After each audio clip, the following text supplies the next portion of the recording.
Ravi, Beas, and Satluj. These 6 rivers are part of the Indus water basin, which is one of the largest irrigation structures in the world. It's a huge life-giving system that 300 million people rely on. And that system, those 6 rivers, are now the most powerful weapon in a conflict between countries that rely on them the most, India and Pakistan. At the heart of this conflict is the Indus Waters Treaty. Signed in 1960 after 9 years of negotiations, it is a water-sharing agreement between India and Pakistan brokered by the World Bank. It's widely considered one of the most successful and resilient water treaties globally, surviving 6 decades of hostilities and 4 full-scale wars between the two countries. But the history of the treaty has been anything but smooth, marked by disputes, disagreements, and complex geopolitics. Earlier this month, the situation reached its deepest waters after the latest terrorist attacks on Pahalgam in Jammu and Kashmir. One of India's first retaliatory steps was to hold the treaty in abeyance. Prime Minister Narendra Modi said water and blood cannot flow together at the same time. खून और पानी साथ साथ नहीं बह सकते. And what is Pakistan's response? An act of war is what they're calling it. So, what is the history of the Indus Waters Treaty? What have been the disputes around it? What does holding in abeyance mean? Can India suspend the treaty? What are Pakistan's worst fears from India's move? Can this lead to another war between the two countries? On the other hand, what opportunities does the suspension open up for India in terms of water and hydropower projects? Also, if the treaty is reviewed, does it set a precedence that can be beneficial to other border states in India that have rivers but are starved of water? Listen on as ET's Executive Editor Politics Pranab Dhalsamanta and Senior Editor Anubhuti Bishnoi answer all these and more questions.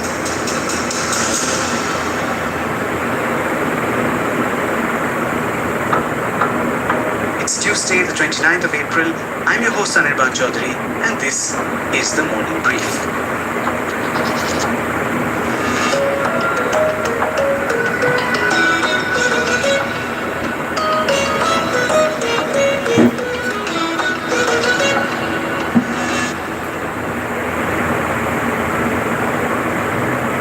The story of the treaty starts with a man called David Lilienthal. Now, Lilienthal was a famous American public administrator known for leading massive infrastructure and energy projects in the US. How is he associated with the Indus Water Treaty? Well, he visited India in the early 1950s, went back to the US, and wrote a seminal article called Another Korea in the Making. In that article, he warned that the dispute between India and Pakistan, fresh out of partition, remember, could spiral into full-fledged war. So, he suggested the following. Divide the management of the rivers between the two countries, not politically, but functionally. Let engineers and not politicians solve the water sharing problem. And most critically, bring in the World Bank, which was then a young institution, as a neutral facilitator. Here's Pranab. He in some ways suggested that there's one area where they can actually cooperate is sharing of waters, because both countries sort of depended on agriculture at that point in time. And Pakistan, Punjab particularly depended on waters coming through the Indus River system. And so a suggestion was made in his articles, which later the World Bank took up. And remember, this is the first agreement where you have a third entity entering into the fray, which is the World Bank. It was also those days when India was trying to, have those resolutions put through in the UN. So it was felt somewhere that this was a good starting point. At least have a meaningful meeting point where both countries were interested in sort of sharing the river waters for common good. Now, the rivers are critical to both countries, but it's an absolute life stream for Pakistan. Why? Well, about 90% of Pakistan's agriculture relies on irrigation, making it one of the most irrigation-dependent economies on earth. The Indus River system, that is Indus plus its tributaries, accounts for 80% of Pakistan's water supply. Remember, Pakistan has among the lowest per capita water availability in the world. That's 1,000 cubic meters per person per year, dangerously close to the water scarcity threshold, which is 1,700 cubic meters. Without guaranteed access to Indus waters, Pakistan faces catastrophic food insecurity. In fact, for Pakistan, IWT is not a treaty, it's a survival pact. So, according to the river sharing agreement, the eastern rivers, Ravi, Beas, and Satluj, were allocated to India, whereas the western rivers, Indus, Chenab, and Jhelum, were with Pakistan. But India agreed to let Pakistan use 80% of the water of all the rivers, even though most of them originated in India. This was seen as a goodwill gesture post-partition.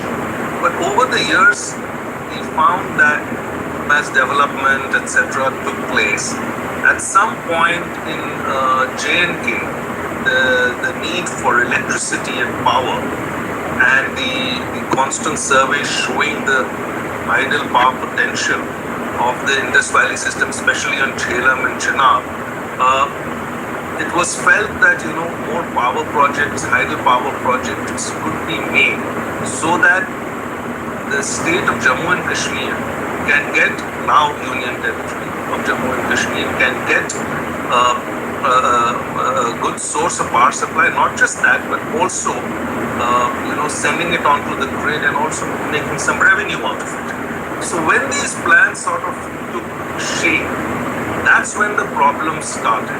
And Pakistan was not very happy with power projects coming up on the Indian side, and all kinds of rumor mongering also started that India is going to store water, India is going to release water at will flood the plains of Punjab, etc. So I think that's where the problem actually began.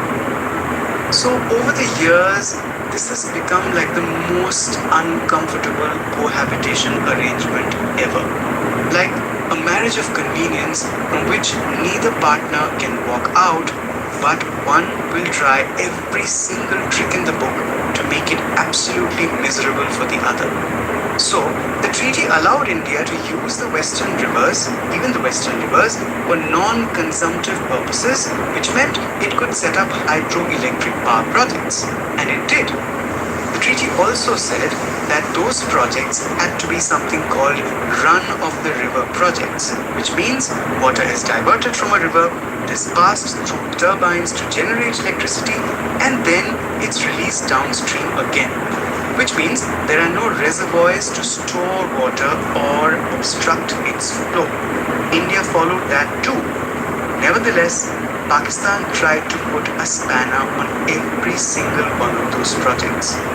Here's Anubhuti.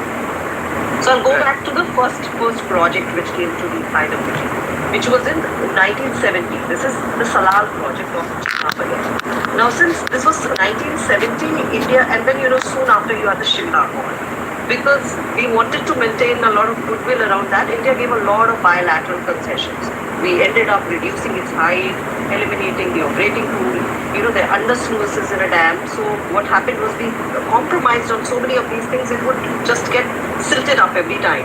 And since we did not have flushing rights, which we don't have till now, within 5 years the project was badly silted. And its sustainability has been hugely compromised. The project is working at like less than half, 50% of its capacity. Okay. So why does India need to give concessions if it's a non-consumptive project? I mean, the treaty allows for those projects, right?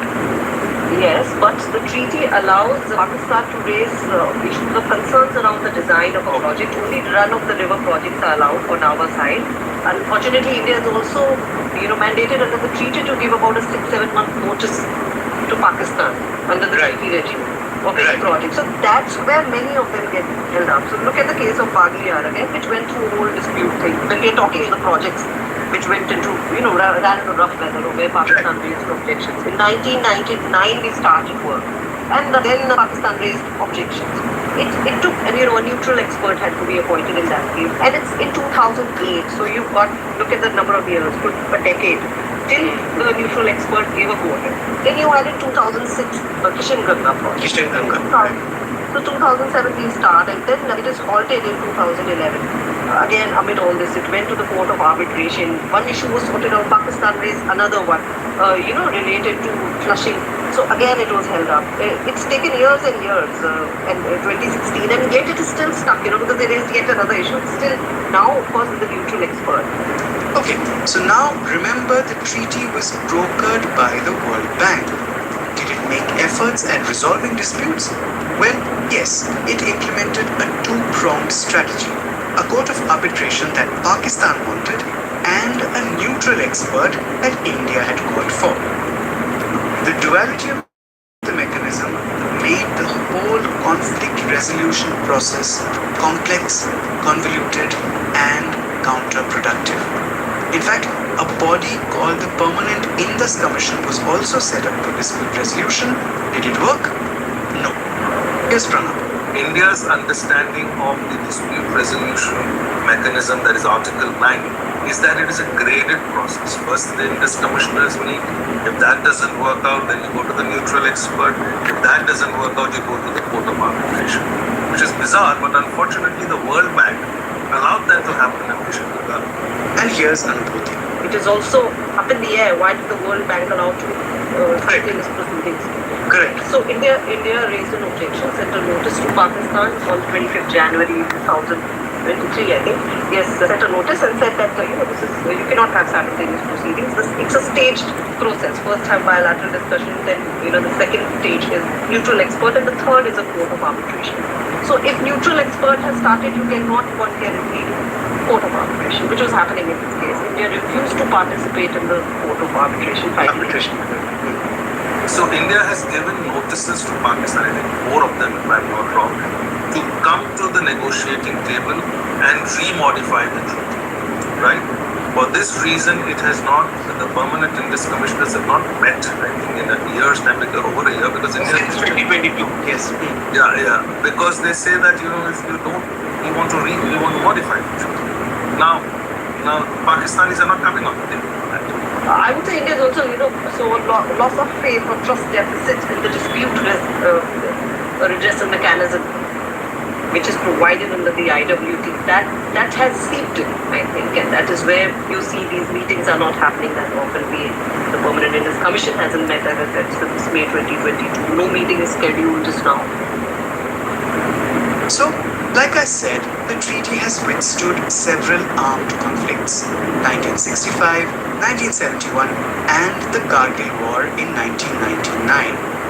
But post the Uri attack in 2016 and the Pulwama attack in 2019, the Indian political establishment began to toy with the idea of reviewing the treaty, even hinting at leveraging water like a strategic asset. And then, like I said, the recent attacks at Pahalgam were kind of the last straw. Or if you want to look at it the other way, the biggest opportunity. Now, India has kept the treaty at abeyance. So does it mean it has suspended the treaty? More importantly, can it suspend the treaty? Here's Anubhuti. First of all, Indus Water Treaty has no clause for suspension or even leaving the treaty. It's supposed to be permanent, 3-year agreement, right? So there is simply no exit or abrogation clause. Right. Suspension is not the right term to use in this treaty for now, because that is a very formal official process which requires, that India gives a notice for suspension. And even if it's done unilaterally, it is a legal, formal process. Please remember, India's the Water Resources Ministry has written to its counterpart in Pakistan saying it is holding the treaty in abeyance. Of course, there is a lot of legal, very interesting legal language around the communication cell because it does cite fundamental change of circumstances. It cites India's old notices to Pakistan seeking modification of the treaty, but it is still not what many are saying is it's not an end to the treaty. And the interesting part with holding anything in abeyance is that it is, not time specific. We can hold it in abeyance for a while, really, for as long as we do not find say a terra firma on which we can negotiate a deal again with Pakistan. Okay, now critics of India's move, primarily in Pakistan, have cited something called the Vienna Convention on the Law of Treaties, signed in 1969.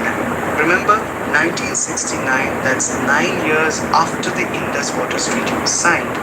The Vienna Convention, among other things, says that a treaty can be suspended if one of the parties breaches the terms of it, or if there are fundamental changes in circumstances. So while neither India nor Pakistan are signatories to that Vienna Convention, it is oft cited as sort of a mother rule book on treaties.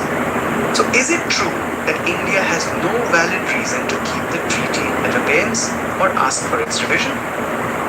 Here's Anupati.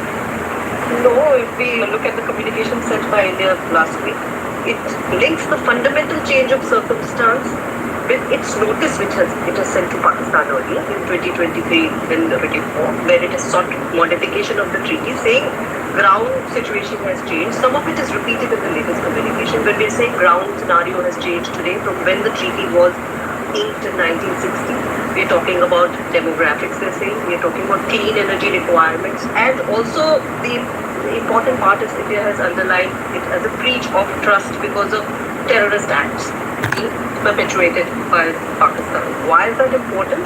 Because while this treaty is not bound by the Vienna Convention at all, because this is pre-1969, what happens is the Vienna Convention does have a clause which allows a country to exit a treaty signed, when it says that there are citing unforeseen fundamental changes of circumstances.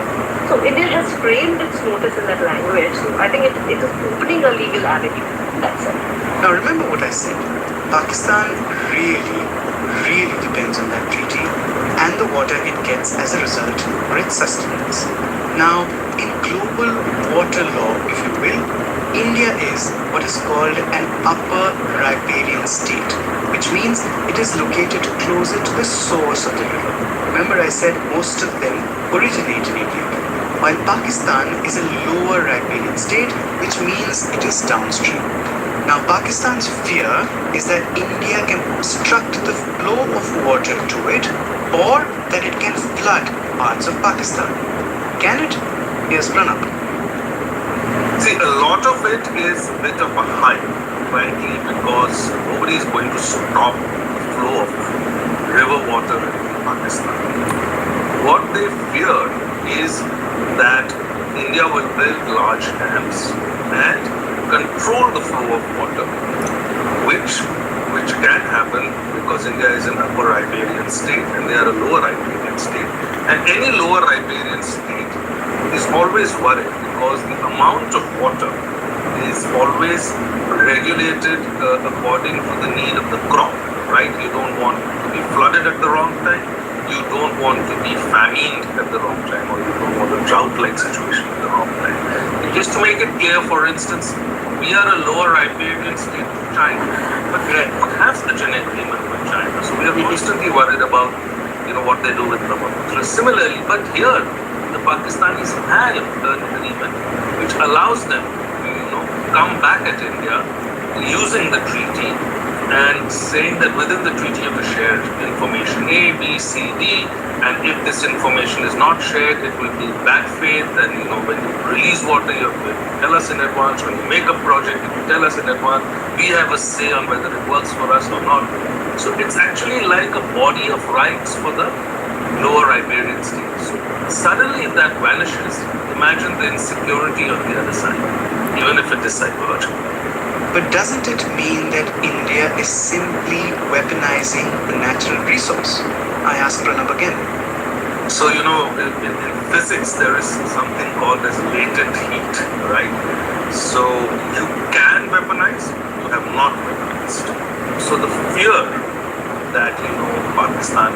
is that, at some point, if India decides that relationships, the way it is at this point in time, decides to be nasty, like if you see in the last few days, there has been some news about water levels rising in the Chin.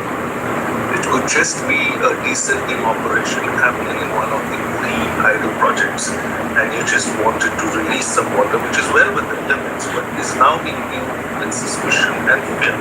And India can, if we want to really, as an Upper Iberian, create some kind of a psychological fear, you may as well opt to weaponize it or use it as a threat.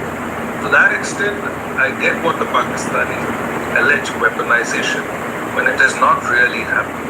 There is no action on the Indian side which tantamounts to weaponization. All the projects are run-of-the-river projects. They are not reservoir projects. That means you're not holding much storage water. And so you really cannot, flood large amounts of lands, etc. And run-of-the-river projects are allowed within this treaty and allowed even in the International Waters Treaty in terms of what Upper Iberian states should be doing with the Lower Iberian states. So I think that a lot of it is imagined because of the political state of the relationship. Having said that, can anyone chooses to weaponize it? Can they weaponize it? Yes, why not? But that's theoretical at the moment. No one in India at least has shown any inclination to do that. Taking it forward, do you think that this belly, which is an act or a situation that justifies a war, do you think that can be invoked? In other words, do you think this can lead to conflict or war? I don't see any such reason or provocation unless and until India actively pursues a path of confrontation, by which I mean is that you build a long-term reservoir dam against all that what is mentioned in the treaty. But that will take time, right? You cannot just build a dam tomorrow.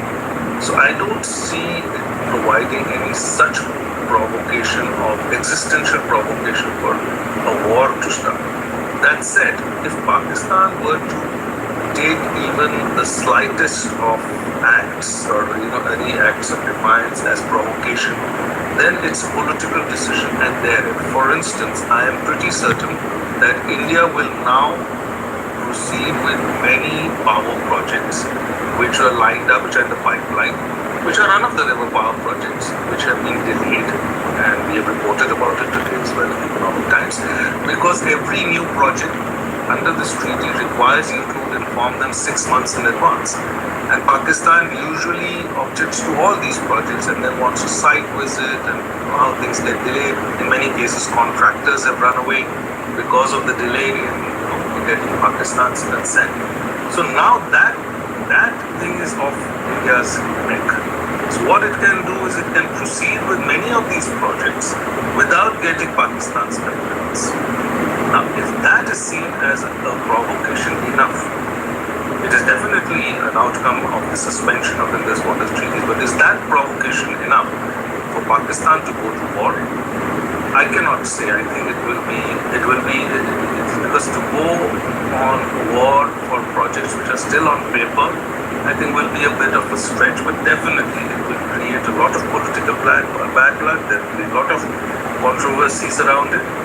What you may see is used to further fan terrorism, cross-border terrorism, rather than outright conventional war. Be that as it may, India is, as Pranab said, going ahead and fast-tracking many of the idle power projects. Now, these projects can generate up to 20,000 megawatt of power for Jammu and Kashmir, up from 4,000 megawatt that it enjoys now. In fact, the Indian government is drawing up a 3-stage plan, short, medium and long term, to make this possible. Here's Anupati. Yes, so hectic discussions are on the government of India between various ministries and agencies on finalizing the 3-stage process. Short term, I think we are already seeing some movement in terms of the recent communication by the Water Resources Ministry to Pakistan, holding the treaty in abeyance and seeking a review of the treaty.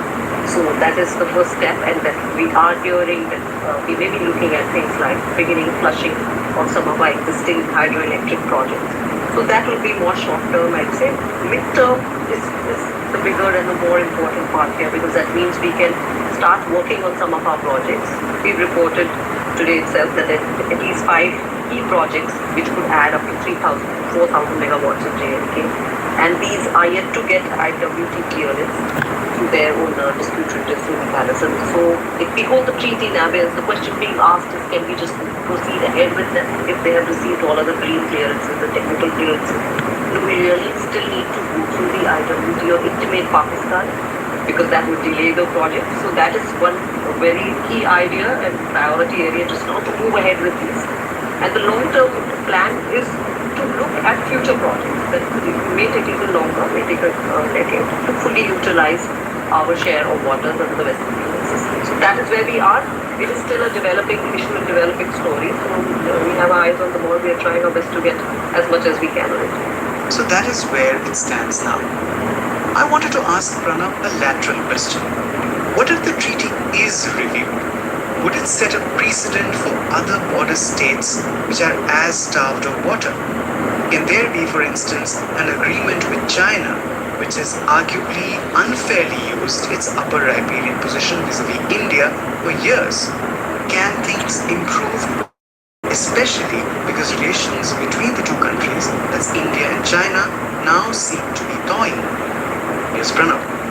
Look, Anirban, India and China have gone through different phases of relationship, sort of conversation, and the relationship has gone through its ups and downs. So during good periods, I'm talking about back in the 70s, 80s, even in the 90s, I remember as a reporter as well, even in the 90s, we actually used to go to the Chinese and tell them that, look, we have this great treaty with Pakistan, the Indus Waters Treaty. It has endured itself since 1960. Why don't we negotiate one with you? And this can be the model. Chinese never agreed. They were very clear. And they had major plans of river diversion of the Sangpo, taking it northwards, right?